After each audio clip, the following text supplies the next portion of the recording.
我现在在那个皇后区的区公所哈，今天区长的查知将要在这个地方举行一场听证会，重点就是讨论大都会公园项目提出的相关区域划分跟城市地图变更的申请。那听证会呢，它是会对皇后区未来有限责任公司 Queen's Future LLC 的申请，就是科罗拉公园的一些部分，就是 City Field 附近的一些部分，由原来的那种 R3-2 住宅区更新为 C8-4 商业区，就是把住宅划分为商业区，然后以及一些地图的申请。12月5号9点半，在区公所召开这个听证会。queensbp.nyc.gov. If you are attending our public hearing in person, please see our staff to sign up for public speaking time if you have not already done so. Please note your opportunity to speak will follow those who are pre-registered. Written testimony is welcome from those who are unable to testify in real time. All written testimony must be received by 5 p.m. today and may be submitted by email to planning2@queensbp.nyc.gov, planning2@queensbp.nyc.gov. NMQ.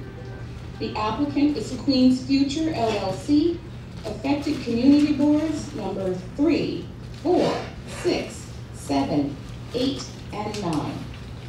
Applicant team, you may begin your testimony. Good morning, Borough President. We really appreciate the time and attention. It has been an extraordinary experience going before our community boards. Really enjoyed the interaction, tremendous questions, great input for us. It's really been a wonderful process, so it's an honor to be before you. For those in the room who don't know me, I'm Mike Sullivan, Sully, and Steve Cohen's staff. I've been with Steve for 17 years, and he tasked me to lead this project that we're about to present. I'm going to give you a brief overview of the project, history of the site. I'm going to ask Jadisa Ferreras-Copeland to present on our community engagement debate. I'm going to ask our architect, Queens native Greg Pasquarelli from Shop Architecture, to present the design of the project and the specifics of the zoning actions that we're requesting. And finally, I'll finish up with the community benefit and public realm elements that are a part of this project. The adventure of this great project began literally from the first day of my boss, Steve Cohen, buying the New York Mets. Against my better wishes and advice, he got on Twitter from that first day of owning the team and having his opening day press conference. And on Twitter, and from Mets fans and from our community members, he got a lot of input about the things that people wanted to see changed at Citi Field.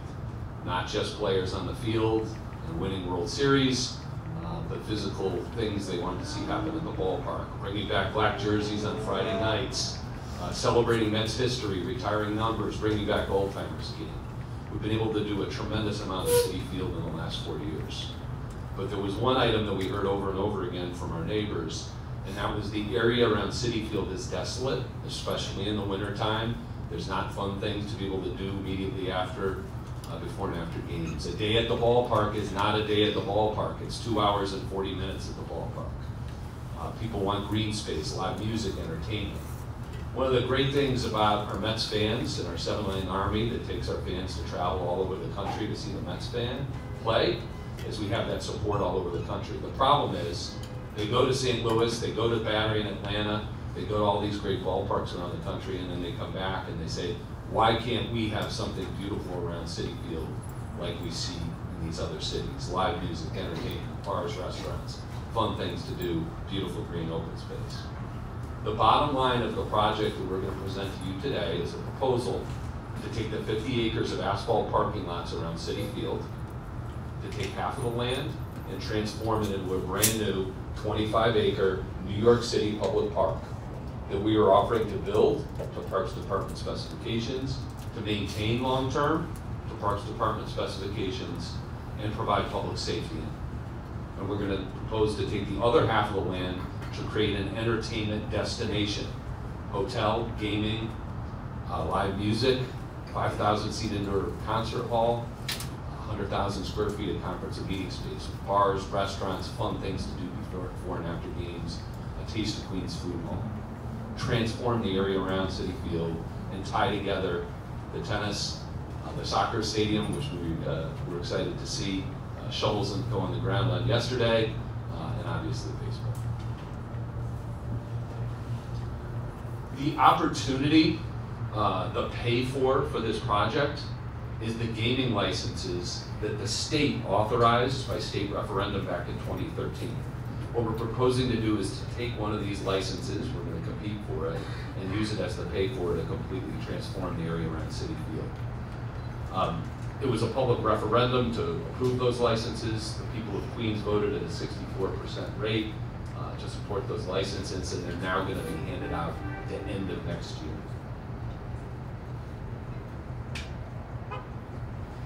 The zoning and mapping actions that Greg will review with you are basically what we need to do as the next step in our process to allow us to move forward in bidding. We have to do an EIS, a ULURP.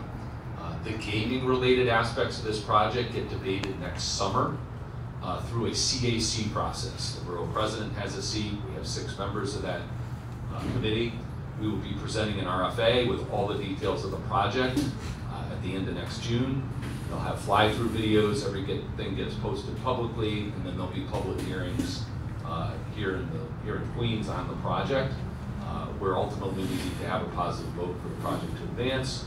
It would then go to location siting board at the end of next year, and ultimately the state has said they're going to issue the licenses at the end of next year. When I talk about the opportunity and the challenge, I'm talking about the area inside the yellow dotted lines. It's the 50 acres of asphalt parking lots around Citi Field. We've struck a partnership to pursue this project. We partnered with Hard Rock Entertainment. We picked Hard Rock for a reason.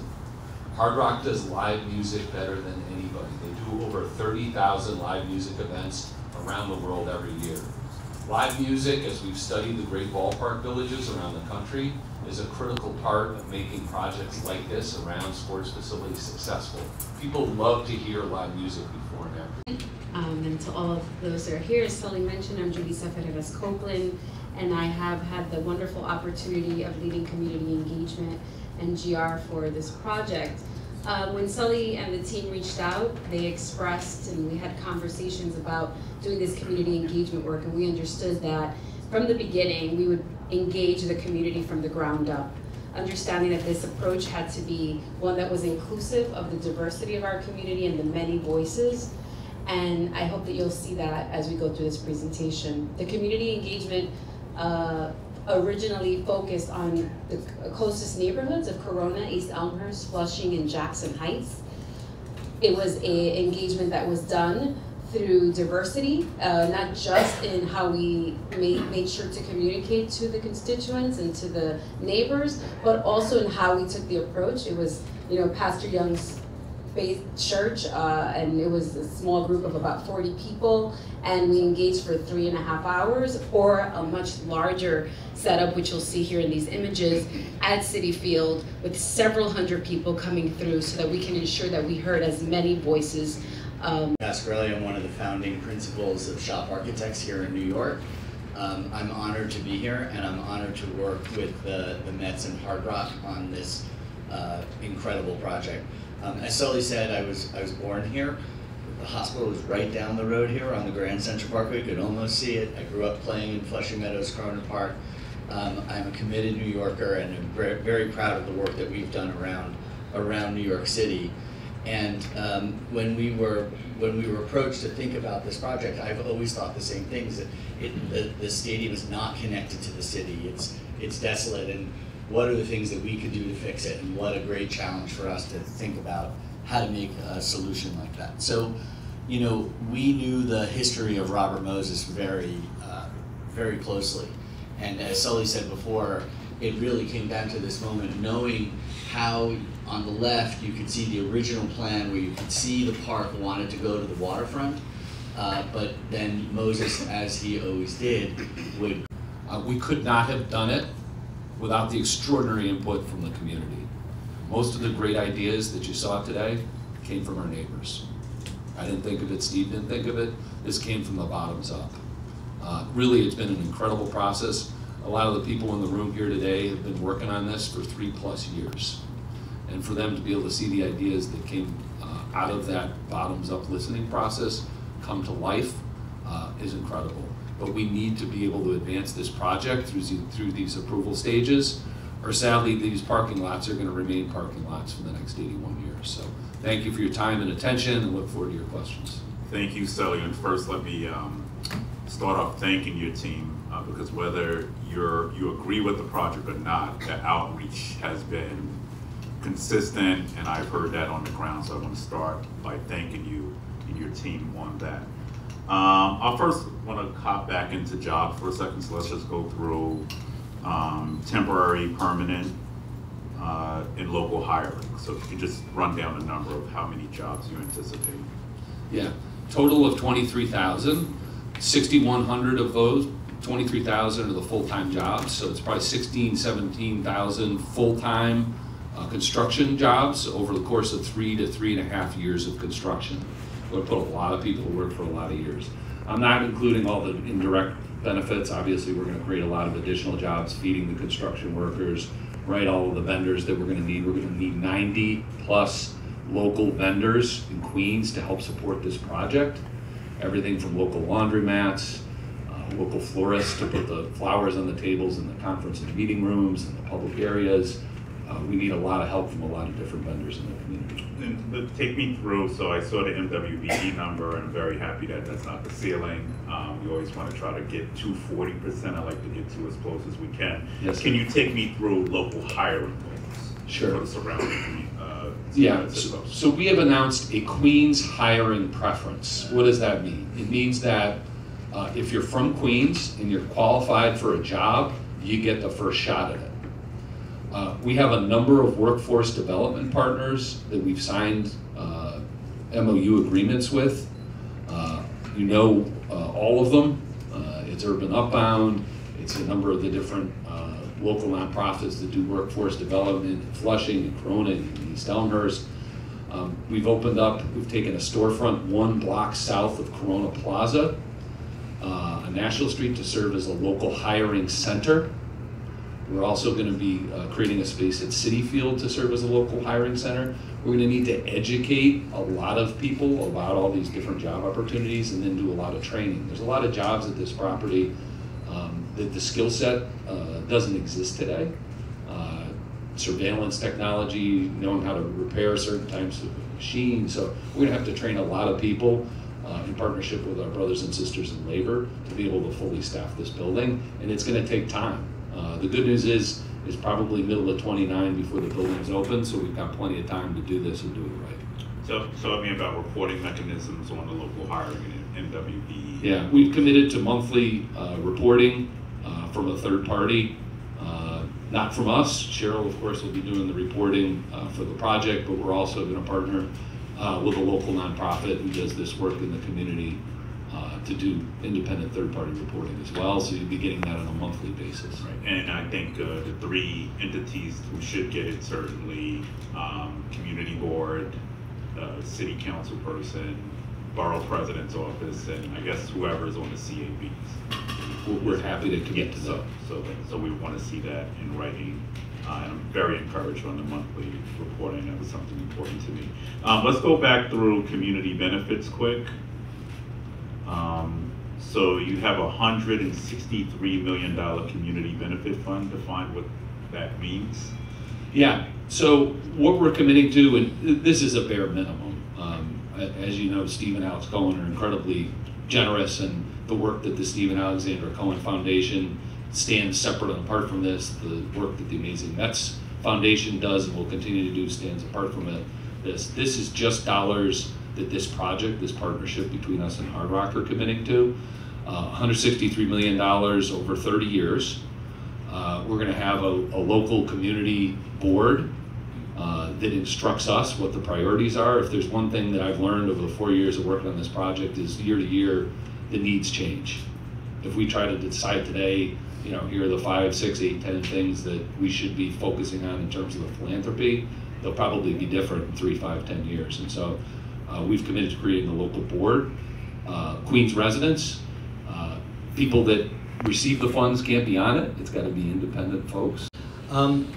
Responsible gambling is a huge priority for Hard Rock.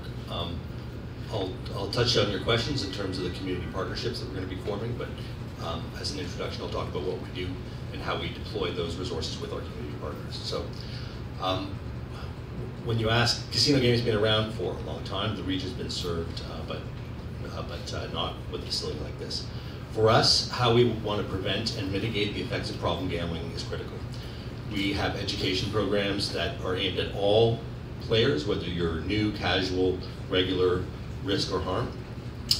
We train all of our team members. So anyone who's guest facing, whether you're a slot attendant or a drink server or a supervisor or security officer, they are all trained. There's 3 training programs, an online refresher every year, and then for supervisors and managers, there's 2 hours of classroom training where we train them on the red flag signs. Mandatory? Mandatory, okay. Yes. This is all part of our compliance regime. So all supervisors and managers receive training on recognizing red flag signs of a gambling problem and then how to interact and intervene with people who do that. What can we do as casino team members? Well, first of all, we don't actually want problem gamblers in our sites. Sometimes people think that we do, we don't. Because people who run out of money aren't going to be good long-term customers, not good for the community, right? And we are present for very long periods of time in all the communities where we operate. So it's not good business, it's not good for public health. We train all of our team members to interact, and one thing that's critical for us, and one of the things we're proud of, is being integrated into the services in the community. Because what can you do as a casino employee if you see someone who's showing signs? You can refer them to a program called self-exclusion, where people... So I'm not sure I know exactly what that means. I will tell you, when you go into New Jersey, you can't escape a sports betting ad on TV, and that's been a real issue, and people are trying to address it. So I would say, we haven't, and we never do things like that. I also think, as it relates to, do we market through our database to folks who, aren't playing at a level where we know they can afford to gamble? The answer is absolutely not. We actually are probably one of the few companies who set our thresholds fairly high for who we try to market to from a database perspective. So I hope I've directly answered your question. If not, I'm happy to go deeper on any specific area.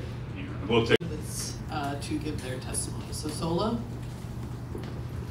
Yes. Because I wanted to show that this project will become a bright light in the community.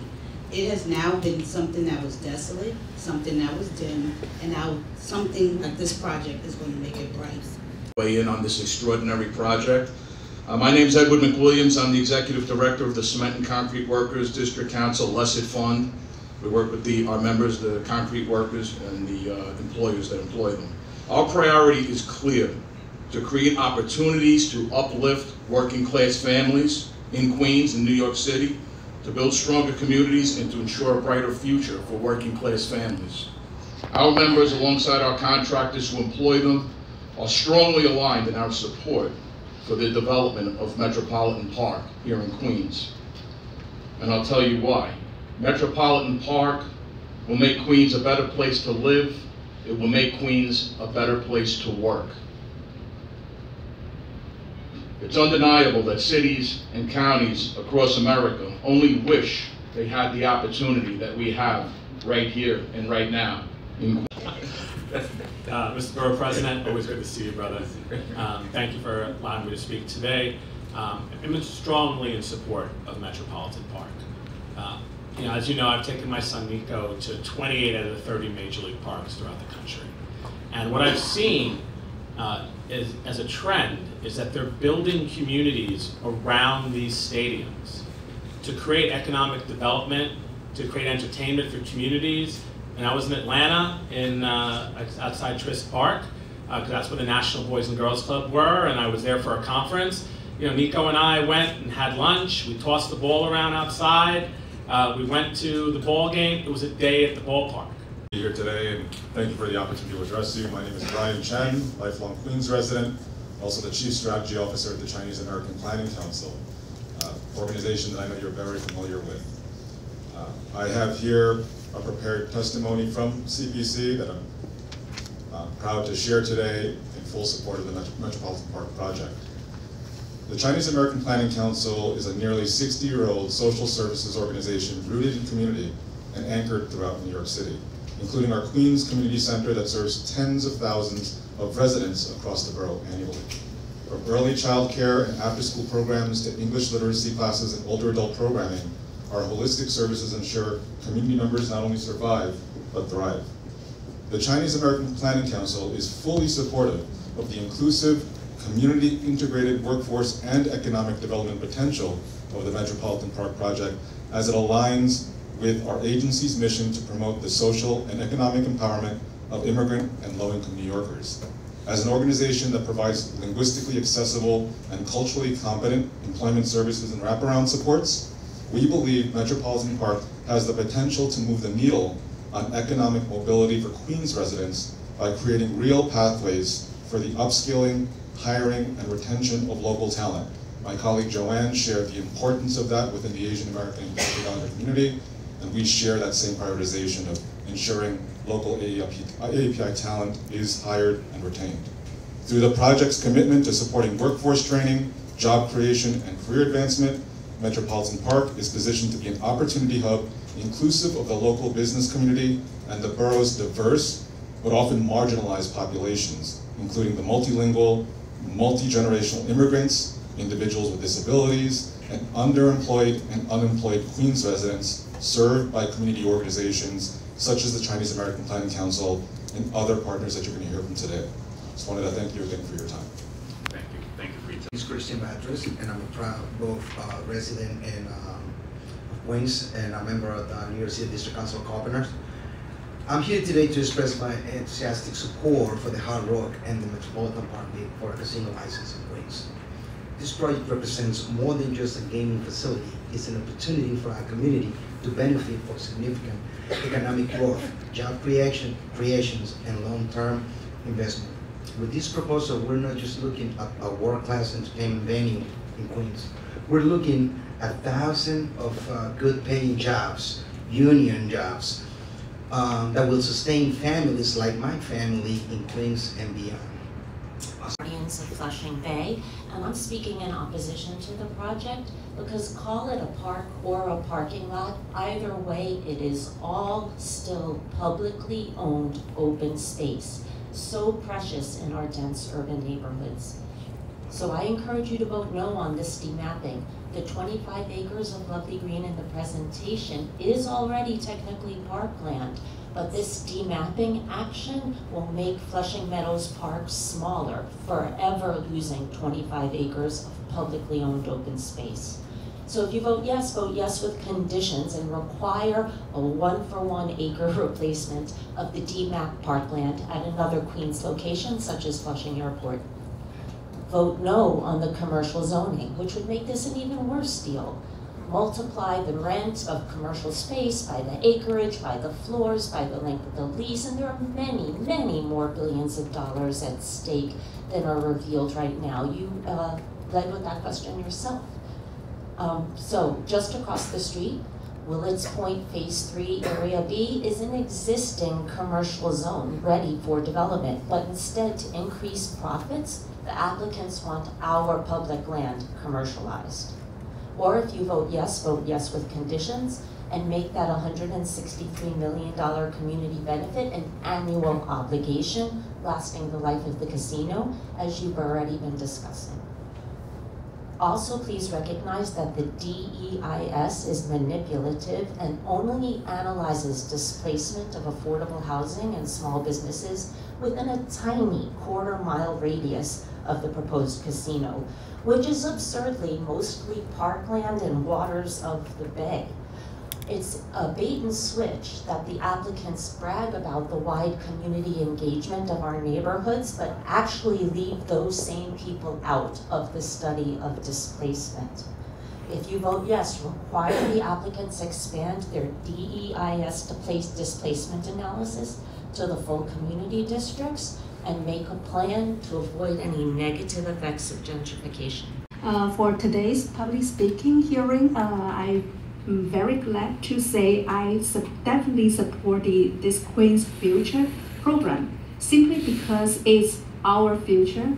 Because as a cultural organization in Flushing, we feel like we need more partners and even more impactful programs to bring back the economic growth in the area. And to me, as a Flushing resident, personally, I would say I support this because it's simply because I would love to see the live music from the prominent. Good seeing you. Hi, my name is Jerry Lowe, and also I am the co-chair of the Grove Community Centers, and I'm a small businessman in Flushing area. And what happened is we have so many friends that already tell what's the benefit we have.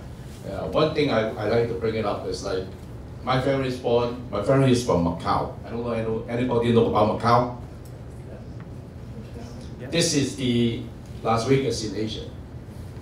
And they have the casino over there for the past decades, and especially what happens the government right now, they have good enough tax money from the casino, and it's only a small city over there. It's only around 600,000 people over there, and basically each person they got every year they have the what we call the bonus sharing from the government, $1,000 around.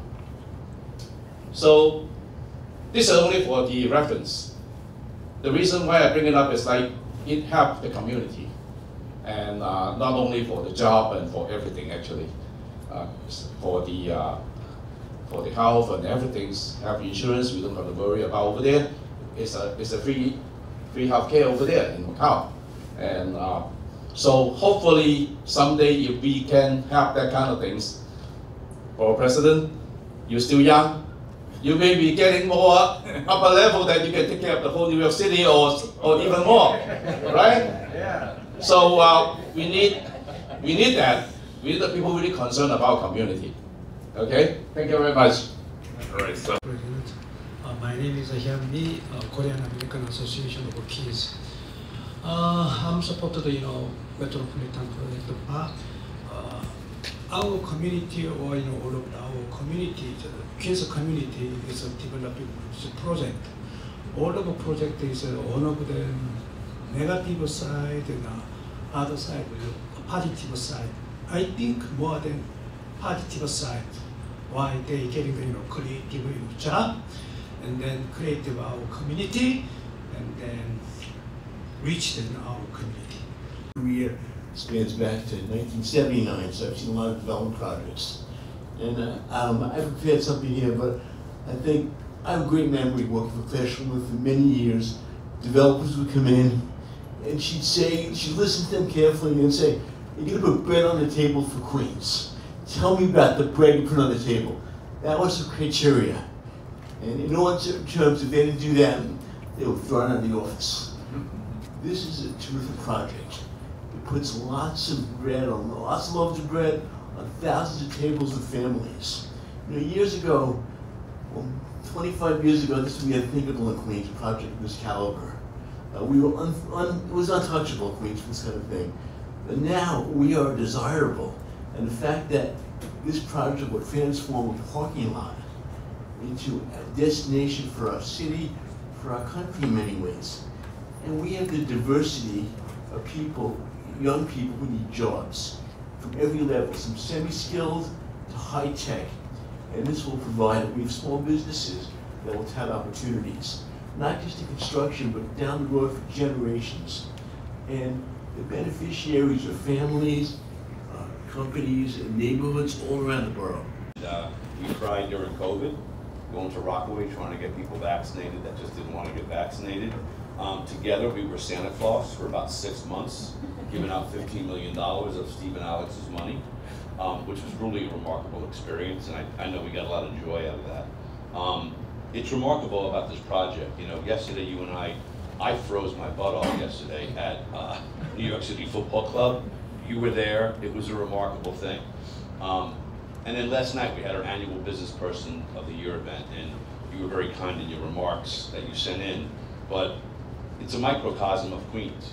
We honored a guy that came here 15 years ago with like $30 in his pocket, Shahid Islam from Bangladesh, and now he owns an AI company with 165 people. We honored Seth Bornstein, our own, for all of his years of service.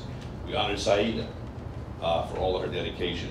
And then we honored the folks from New Terminal 1, Jennifer Allman, that $9 billion wonderful project. And then lastly, we honored Tom Rudzowick from Nasbit Bank, Queens' own, who, without even knowing the number, wrote a check to pay off the mortgage for the cop that got killed in Rockaway in March, and put $100,000 in the kids' 529. That's Queens. I feel honored to be part of it. I'm lucky to have you as our BP, and I mean that very sincerely. You know it. This is a transformational project. It's funny, I joke with Eddie all the time. I say it, but I've heard it a lot. I'm like the most pro-union chamber of commerce in New York City, and maybe in the country, and sometimes I get a little bit of trouble for that, but I believe it in my heart and soul. The same thing with MWBEs. These folks have committed that. I love the fact when they say the 30%'s the basement, not the ceiling. We've got the cement guys here, we've got Dave from electricians, we've got the guys from the carpenters. I represent 1,400 members, representing 150,000 Queens-based employees. When I do my surveys, when I knock on the doors, when I walk around the streets of New York, they're like, Gretsch, we want this. Let anybody who listen that we want this. And it's not taking away jobs from small mom and pops. A rising tide does lift all boats. And when you see what's going to go on there, you've seen it today, maybe not for the first time. You've seen the 360, I'm sure. It's remarkable. It's transformative. And I just get all kinds of like almost weepy about this thing because these things don't happen every day. And I remember going to that place with my dad, seeing Jet games, talking about freezing. And to this day, I still go to the parking lot, which is just a parking lot. And Thomas and I, who's now 17, he stands at the pitcher's mound. My name is Ted Tang. I'm here on behalf of the Taiwan Chamber of Commerce to affirm our strong support for the Metropolitan Park project. So you've heard ad nauseum today about all the job creation it will create, the economic growth, of course, the increased foot traffic to the area, helping our small businesses thrive better. I also wanted to add a couple of small things that's kind of glossed over.